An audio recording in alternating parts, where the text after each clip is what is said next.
In this video, I'm going to explain you about the line integrals in R2. So we have to know some remark of the line integrals here.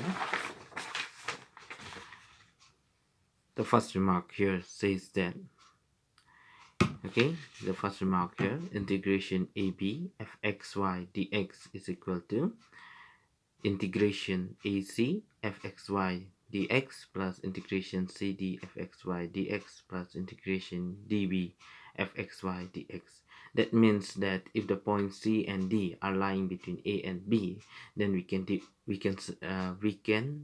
separate the integration from A to C, then C to D, then D to B.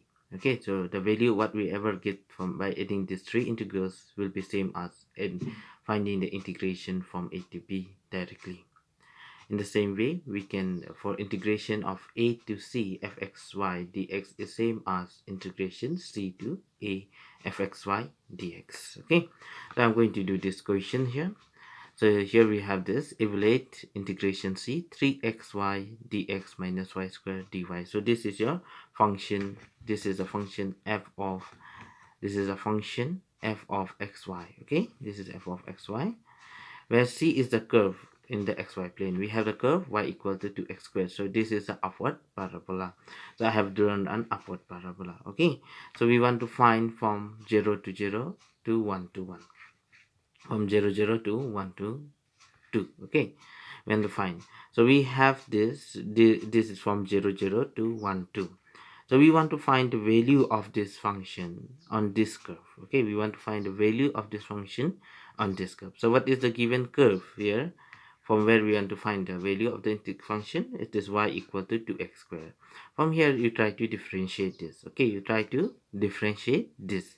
So if you differentiate this, we get dy by dx, which is equal to 2 into 2x. Okay, so what is dy? dy is equal to 4x dx. Okay, now x ranges. If you look the x coordinate here, 0, and here is what? 1. So the x is varying from 0 to 1. So we get here x varies from 0 to 1. Okay, now we are taking this function here.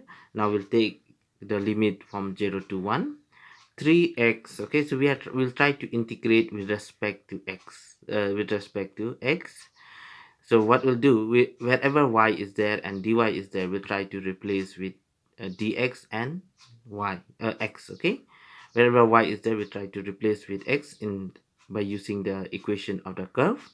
So here y is, if you try to see here, y is what? 2x squared. So in place of here, wherever y is there, here and here, we'll try to use the y equal to 2x squared. So we'll put here 2x squared. Okay, so here also we are putting 2x squared, dx 2x squared whole thing square. What is dy? dy also we got as 4x dx. Okay, so we got here 4x dx. I'm putting the value of dy here. So if you simplify this, we get 6x cubed dx minus 4x squared to the power 4 into 4x. That is nothing but 6x to 16x to the power 5. Okay, that is nothing but 16x to the power 5 dx. Now 6 is, we'll try to integrate this. Okay, so if we integrate x cubed, we get nothing but x to the power 4 by 4, and try to integrate this. So if we integrate x to the power 5, we get nothing but x to the power 6 by 6, and the limit is ranging from 0 to 1. Okay, so first we put the upper limit here. So 1 by 4, 1 to the power 4 by 4, and same way here also, minus, give the lower limit. So this part will give you 0. Okay, this part will give you 0. So what you are getting here after cancellation and simplification, we get here 3 by 2 minus 8 by 3. Do the LCM. After simplifying, you get the answer to be minus 7 by 6. Thank you.